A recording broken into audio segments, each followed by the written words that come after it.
ما تاسو ته بل ورځ وویل چې مال غیبت اقسام لري. د یو چا غیبت کول که مسلمان دی که کافر ناروا دي. غیبت ولا چا نه کوي. غیبت هغه ته وایي د خلکو عیبونه لڅوي. دا غیبت نه دی لکه دا اوس زموږ خلک غیبت بولي. یو ټن درواغ په خلکو پسې وتړي، افترا یې ورپسې کوي، هغه به پښتني خبر ده ورپسې تړلي، وایي دا غیبت دی. دا غیبت نه دی، دا خو افترا ده. دا د غیبت لوی ګناه. رسول الله صلی الله علیه وسلم مبارک فرمایي، کنز العمال کې هندي المتقی حدیث نقل کړی، طوبى لمن شغله عیبه عن عیوب الناس. نبی علیہ السلام وی جنت خوشحالی ده هغه چا دپاره ده چې کوم سړی خپل په عیبو باندې مشغوله سو، د نور خلکو عیبونه یې پرېښول، خپل ځان ته متوجه سو. د وره په ما کې څه د دغه سړي دپاره جنت دی، د دغه سړي دپاره خوشحالي ده. اول خپل ځان ته متوجه سه چې خپل عیبونه معلوم کړي، د بل چا عیبونه مه ګوره. ولی ځکه یو سړی که د بل په عیبو باندې اخته و چې د بل چا عیبونه معلوم که مه پتا کې څه عیب دی. دا سړی کتاب وایي د شیطان د قسمه څخه دی، دا یو شیطان دی چې د بل عیبونه لټوي. پلانکي کې دا دی درواغ وایي، په پلانکي کې دا دی غیبت کوي، پلانکي آرام خور دی آرام خوري، پلانکي سود خور دی سود کوي، پلانکي دا ناروا کوي، پلانکي یو لچک سړی دی دا کوي. دا د بل عیبونه لټول، خلکو ته ښکاره کول، دا که د چا عمل و دا کتاب وایي دا د شیطانانو د قسمه څخه دی. دا سړی د الله د رحمته لرې دی، د خدای غضب و قهر پر ووري.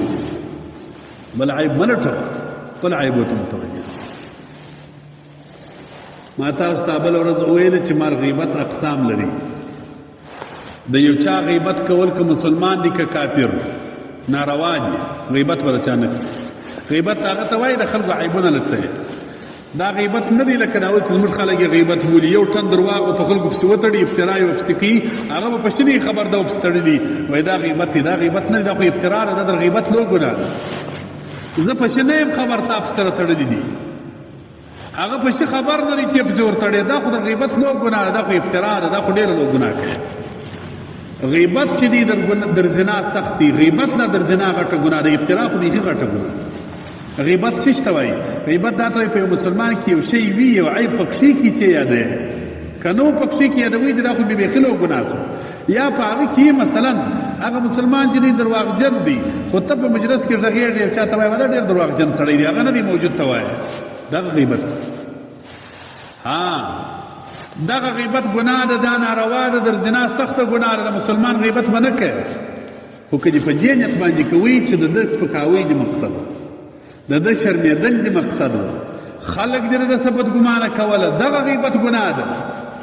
که به یو سړي په دې نیت باندې کوي، نور خلک یې خبروله چې دغه سړی په دا ناروا اخته دی، ځان ځنې وګوره. که دې نیت بیا دغه و بیا نه د ګناه، بیا پروا نه کړي، بیا تا ته الله اجر دی.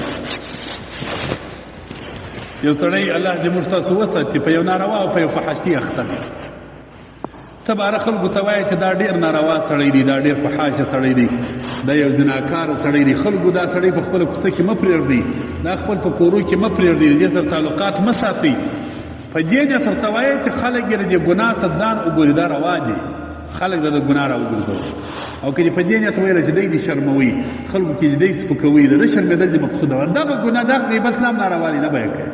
دا عیب به یې هم نه دلته ځان ته متوجه سه، په تا کې څه عیبونه دي، خپل د ځان عیبونه شمار.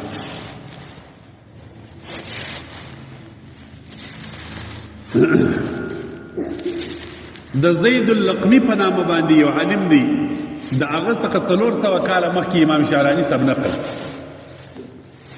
هغه ما لیدلی دي چې یا ابن آدم جعلت لك مخلاطين، الله بلاکی پر انسانانو باندې ځخ کړی دي چې انسان ماته ته دوی تبرې در جوړې کړې دي، مخلاطین دوی تبرې.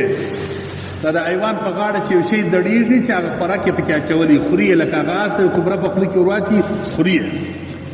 الله تعالی وایي انسان ته وایي تا دوی تبرې لرې، یوه دې مخ ته زړېږي، یوه دې شا ته زړېږي، دوی دانې. دا ستا مخ ته چې ده الله تعالی وایي په دې کې د انسانانو عیبونه دي، دا ستا په دغه تبرې کې، او دا ستا شاته چې د په هغه کې ستا عیبونه دي. اوس ته څه چم کوې؟ نو ته خوراک حیوان خو چې خوراک کی دا تورې سکین خو د مخ دا کې سکی کته د مخ هغه ته خلو را چوله د خلکو عیبونه جرا په خلره پورته کوله خلکو ته بیانوله نو ته به خپل عیبونه څخه مشغوله سي خپل عیبونه به بیان کې بیان چاته نبی اصلاح کې بیان یې خې به کنه اصلاح بیان ولې ته ګرځه ورځ د خلف هغه تبره کې اچولې چې د بل چا عیبونه پلټه دا عیب فلان کې کړي دا عیب فلان کې کړي دا عیب فلان کې کړي نو الہ العالمین تعالی شاطر بری تخلی او خلواړه هغه پښا چې کومه کڅوړه جوړی چې عیبونه پکشي کړي ستاد او مابین دي پښتانه وي هغه تخله واړه هغه یو عیب را پورته کاوه په ما کې دا عیب دی باید چې اصلاح کړم بابا کې دا عیب دی باید چې اصلاح کړم زه په بدنام یم زه په بدرنګ یم خدا عیب دی اصلاح کړ باید چې مسلمان اصلاح کړي د بل عیبونه ملټو د ځان عیب